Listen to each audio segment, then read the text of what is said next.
Strike variant or Shifu, I think is absolutely amazing, especially with that Terra Blast. I'd love to see it maybe come out, that's fingers crossed, but what we're going to be seeing instead is going to be the other modes these teams have. Indeed, Regidrago coming out for Martine to start things off, and that is a Gouging Fire in King Gambit for Logan. This Regidrago already in a pretty decent spot. I think there's a very distinct lack of spread damage on Logan's team other than the breaking swipe from this Gouging Fire that you're seeing right now. So pairing Regidrago with a redirection user like this in DD should be able to protect it from a lot of damage. I think unfortunately leading it into Gouging Fire means you do have to worry about that breaking swipe. And DD also heavily threatened by King Gambit as well. So under certain different circumstances, this could have been a very strong lead from Martine. So I very much understand the pick. Just happened to not be the most optimal conditions here, because now this Gouging Fire and King Gambit, especially King Gambit, really, King Gambit is threatened by almost no damage on this turn. And Breaking Swipe, sure, it's utilized to lower the attack on the opposing end, but coming out from a Gouging Fire, especially with the same type of attack bonus attack, this actually can be doing a significant amount. So now you are putting the Regidrago in a little bit of an awkward position, as that is a Pokemon you want to have as much health as possible to be taking advantage of that Dragon energy. So Terastallization coming out, I'm not too surprised at that whatsoever, into the Terra Steel. Yeah, and making sure it's not going to be taking nearly as much damage from those breaking swipes. A Follow Me, though, not going to be helping too much against the spread damage attack coming out from that Gouging Fire, as of course this is going to be hitting both targets significantly less thanks to that Terastallization, and the attack drop is not going to be mattering for these Pokemon whatsoever, with the Regidrago being a special attacker. And now, since it took so little, that is going to be a lot more damage dealt into the Gouging Fire onto the opposing end, taking away a huge threat from the get-go. Now the King Gambit, it won't be boosted by any Howls. The Kowtow Cleave, that will be enough to be picking out the KO on the Aditi to at least have the one-for-one trade. You're trading KOs there, but you really don't get a whole lot out of that Gouging Fire. The Breaking Swipe, because of the Terastallization, does very little damage. You didn't get to nerf the damage from Dragon Energy very much at all, and you're most importantly not getting any Howls off here. This King Gambit will not have the option to boost its attack in this game because the Howl is gone, and now Ogerpon and Tornadus are the last two for Logan, neither of which really heavily threaten this Regidrago right off the bat, especially because it is now a Steel type. Bleak Wind Storm will not be doing too much damage, and Indeedee, with the Psychic Terrain, has blocked any option for Sucker Punch coming out from King Gambit as well. At this point, too, it will be Tornadus for Logan's end, but the Ogerpon, the Hearth Flame, coming out over onto Martine. So this is definitely something that can be pressuring a lot into the King Gambit over onto the opposing end. And even if it does Terastallize to get out of that Fire typing, it's still going to be a neutral hit, and Ogerpon hits like a run. So definitely really powerful attackers over on Martine's end, and this Tornadus seems a little passive at this point. It does. This Regidrago having the two Follow Me users next to it on Martine's team is proving to be a bit of an issue for Logan here. The King Gambit on Logan's end is actually Terra Fairy, which could end up coming in handy. The issue, though, is that because Martine has opted for Terra Blast on this Regidrago, like you called out, Sierra, if you Terastallize, you just get smacked by a Terra Steel Terra Blast instead. And so it's a really rough spot to be in for Logan, because this Ogerpon, now, again, it's not like the Swords Dance kind of set, but it does still have the option for Follow Me. It can't Terastallize, but like you said, again, Ivy Cudgel hits like a truck regardless of whether or not you get that boost.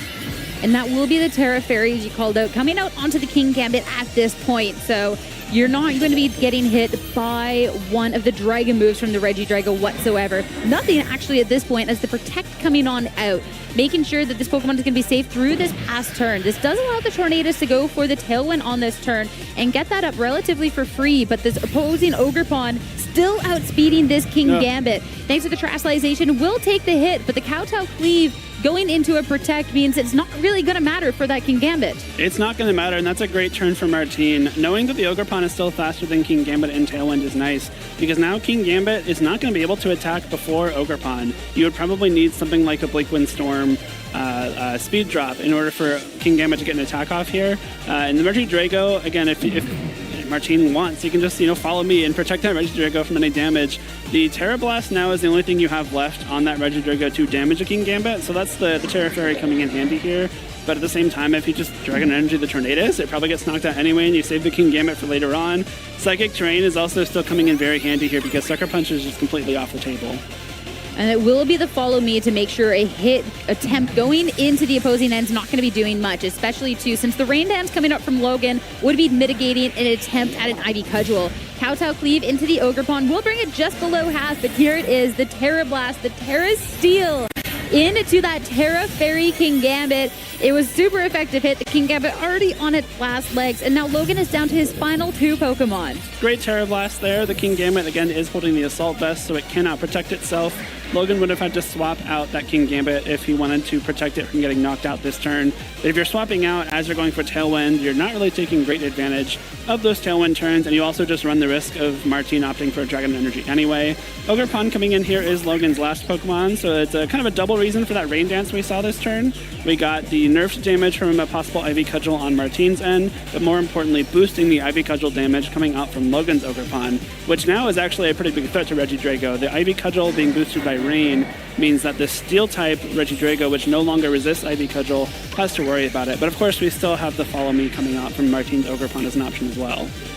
Yeah, and that is exactly how that's going to transpire, making sure that the Regidrago can be seen as safe as possible. Not going to do much against that spread damage of the Bleak Wind Storm, and 100% accurate in the rain will be enough to actually take down that Ogerpon. So that is going to be key here for Logan to have an attempt to try and take care of this Regidrago. As Ivy Cudgel now in the rain into the Regidrago is going to be a double KO on this turn. That was really nice from Logan. That Rain Dance really coming in handy here. I think on the prior turn, you might be tempted to think it was solely just to block damage from Ivy Cudgel on Martine's end.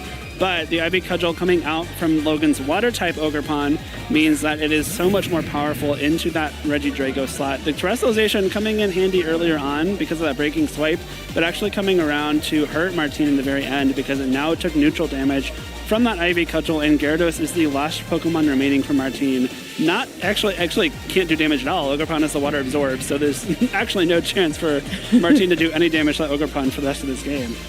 Yeah, that's definitely one of the trickier situations with the Gyarados, especially as it is a supportive set.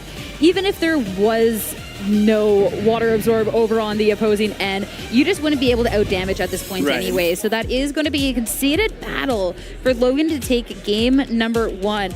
And I feel like that was a quite interesting set because I feel like there was just a couple of key turns where things really could have turned the tides there. I feel like with that Hearthflame Ogerpon, maybe a little bit more aggression to try and make waves there could have been absolutely key, because unfortunately Logan was able to just set up a win condition with this Tornadus and this Wellspring Ogerpon that could just run through the rest of the squad.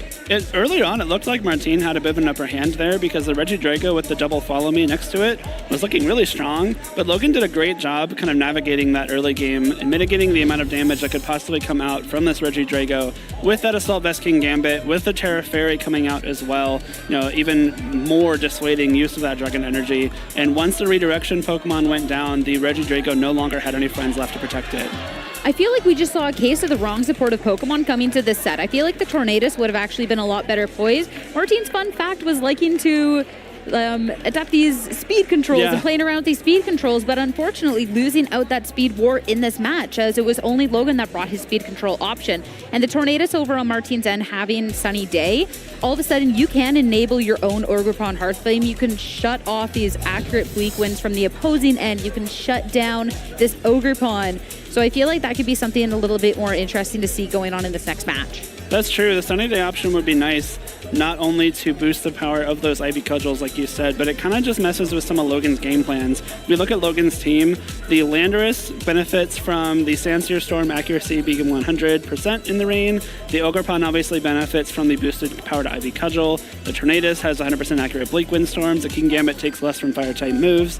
And so there's a lot of things that you might want to have the sun up, or the rain up for, rather. And if Martine does opt to bring that Tornadus, you have ways to mess with that game plan. And I think that's going to be the biggest thing, is even if Martine got to be a little ahead at the beginning of that, Logan being able to allow to set up his own game plan and not really having any way to stop it from Martine's end just meant that Logan was in a position that you could be winning the game. I feel like a late tailwind can definitely be underutilized at some points in the matches, if you have that later in the match after your opponent gets through your lead, that King Gambit and that Gouging Fire, that could be so tricky. And Martine also does have to respect that Gouging Fire and King Gambit lead, because he had ways to be neutralizing that Gouging Fire from the start, but if you change up your leads too much, that is a lead that can all of a sudden put on a lot of pressure. It is. Gouging Fire plus any physical attacker can be something that can just run over a game from turn 1 if you're not too careful. So I think you do really have to respect that. We are going to see the Tornadus mix up, though, coming out from Martine alongside the Urshifu, neither of which came to that first battle. Both of the stellar terrestrialization Pokemon not making their way into that first match. But going on into this game 2, we can see too where that stellar Terra sometimes maybe hurts in the fact that you can't get out of a or defensive typing here. Of course, the Qianpao definitely would not appreciate a close combat from the Urshifu on the opposing end, even though it does have the Focus Sash to at least get past one of those hits. Notably as well, no Indeedee, so we do have priority options coming out from the Qianpao. We do. The Sucker Punch is on the table for the time being, but the Urshifu on Martine's side being the single strike fighting dark type, you certainly don't want to Sucker Punch that slot this turn. Tornado's probably going for a Tailwind, so maybe save those Sucker Punches for later on. A Howl plus an Ice Spinner or a Sacred Sword here would be a lot of damage coming through, and because the Qianpao does have the Focus Sash, there's no way it can be knocked out before it attacks at least once. Of course, the Tornadoes can't attack before Qianpao without Tailwind. And the Tornado's protecting on this turn, breaking swipe into that Urshifu onto the opposing end is going to be dealing some damage. Of course, if it is a close combat too, the attack drop will do something, but instead U-turn. That's going to be getting rid of the Focus Sash over onto the Qianpao, and a chance as well for Martine to be pivoting to a different Pokemon that might prove to be a little bit more useful and take a Sacred Sword coming out for the Qianpao. Yeah, you have to be careful. This Sacred Sword will do a lot of damage because of that Sword of Ruin ability that Qianpao has. The thing that makes it the most popular. Ogerpon coming in Urshifu's place will take the Sacred Sword under half. That's at least good. You're not, one more Sacred Sword won't be able to knock it out. And now you do have the option for something like the Tailwind and a powerful IB Cudgel, especially because the Gouging Fire on Logan's side has not yet gone for a Howl. You still have a little bit of time before those attack boosts start stacking up.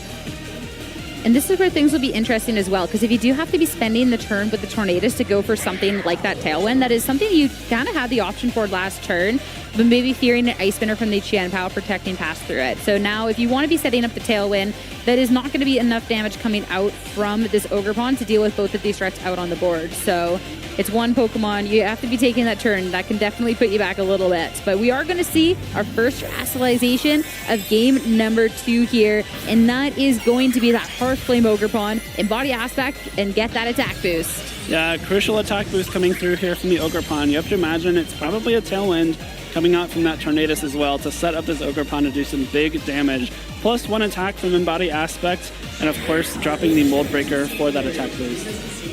And now the Qianpao protecting it. Tailwind will give Martine the speed advantage going on forward into game 2, at least for the next few turns. But Ivy Cudgel, no attack boost in the world is going to help you pass that protect. And now the Breaking Swipe coming out. That is going to be putting it back to just a neutral attack at this point. It is back down to neutral attack, and more importantly, it is almost definitely in range for a Sucker Punch from this Qianpao now. Because it took that Sacred Sword on the switch, that means that Ogerpon is now, really not very healthy, and we haven't seen Martine's 4th Pokemon, but given what we've seen so far, I'd be kind of surprised if Indeedee was there. So there's going to be no more protection from that Sucker Punch, and Tornadus will have to try and deal with this Qianpao itself if Martine wants his Ogerpon to not be knocked out here. So it was a pretty solid position with the Tailwind and that Embody Aspect boost, but the Breaking Swipe coming through here neutralizing that. Follow Me at least will get past the Sucker Punch, as it's not readying up an attacking move, so this move will fail. Of course, now this opportunity for Bleak Windstorm, not enough to actually be picking up the KO onto the Qianpao. They're bringing it real slow, and no Follow Me is going to get you past that Breaking Swipe. That will be just enough damage to take the Ogerpon down. I think that's a very fine trade if you're Logan. Your Sucker Punch does fail because of that Follow Me, but you still get the KO anyway with Breaking Swipe. Your Gouging Fire actually doing a lot of damage here without even going for a Howl, just getting these Breaking Swipes out. The Tornadus is now very low, probably in Sucker Punch range itself. And the Urshifu, because it is holding the Choice Scarf, it's not running a priority move. So you have no way to attack before this Sucker Punch if that's what Logan wants to continue going for. And Gouging Fire, again, still has those Howl options. We haven't seen anything that's in the back for Logan yet, but you have to imagine there's at least one more thing that can benefit from Howl as well. So I would call this a pretty strong position, even though Tailwind is still up for Martine. That speed advantage is in Martine's favor. Logan has the Pokemon advantage and has a lot more potential for damage. And that's the scary part at this point, and the scary part about this Qianpao over at this point here. And Martine, sure, you've had powerful attackers, you've had that speed, but it just hasn't necessarily panned out, and that's part of the scary part about something like this Gouging Fire. Sucker Punch, that is just going to be the tiniest amount of damage that I think I've ever seen a Qianpao do. Wicked Blow, Gouging Fire not taken out, but the Bleak Windstorm will be a double connect. That is going to be the damage needed to take it down. That's a big Wicked Blow there. I like that play a lot. You might be more tempted to just KO the Chin Pao before it can attack with that Urshifu, but getting that Wicked Blow damage means that Bleak Wind Storm is enough. And thanks to Tailwind, the Tornadus is able to KO that Gouging Fire before it can go for another Breaking Swipe, possibly a Howl, any kind of damage coming out from that slot. And with the Sucker Punch coming out into that Urshifu, it was a pretty pitiful amount of damage, but at this point, I think you take anything you can get, especially because this King Gambit is one of your last Pokemon, which really hates facing down an Urshifu. Well, that's exactly it. But now Tornadus and King Gambit hitting the board. This is where you also have to be making decisions because you do have your own priority, but it is the final turn of Tailwind over on Martin's end, which means he does have one more opportunity with this Tornadus to be going for an attacking move before you have to be looking at maybe setting up your own Tailwind again. So that's where you really do need to be making the decisions. It's also really hard to Bleak Wind Storm when a King Gambit is on the field because if you do happen to get that speed drop, you activate Defiant and give it +2 attack. That is disastrous, really, especially a Salt Vest King Gambit that really can't be boosting its own attack. If you're doing that for it, then that kind of defeats the whole purpose of the King Gambit there. Well, it'll be the Tornadus that is swapping out as well at this point. Regidrago hitting the field and coming on in.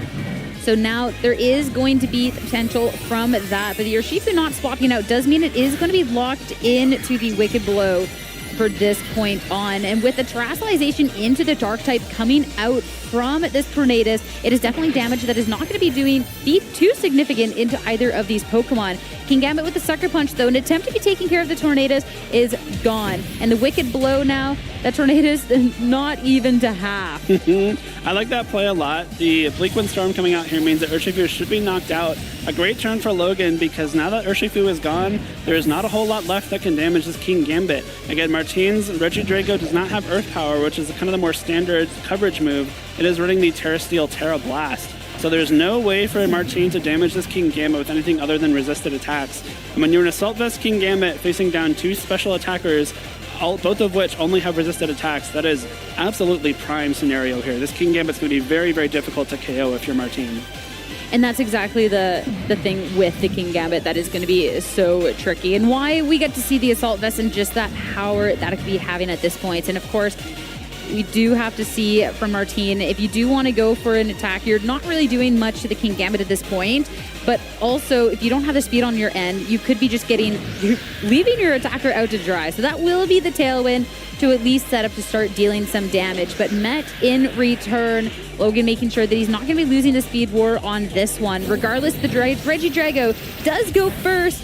Oh my goodness. That's sad. That is so sad. Kowtow Cleave follows up and almost KOs this Regidrago. So I think either of these Pokemon are now in range for a single attack from this King Gambit. And Logan did a really good job, kind of prioritizing which two things to knock out first. The two Pokemon Martine lost first in the second game were Hearthflame Ogerpon and Urshifu Single Strike, two of the best answers to King Gambit in the format. And with those two gone, that just leaves King Gambit wide open to clean up this game. And that's the tricky part. And where, as much as I do like to see that Terra Blast with that Terra Steel to be able to hit into something like the Flutter, all of a sudden you don't have an option to be hitting into this King Gambit. Even if you did, that wouldn't necessarily be the most. Right. Sucker Punch into the Tornadus, that will be enough to clean up that KO and the connected Bleak Wind Storm. It will be Logan to take this into a 2-0 and make his way into day 2 of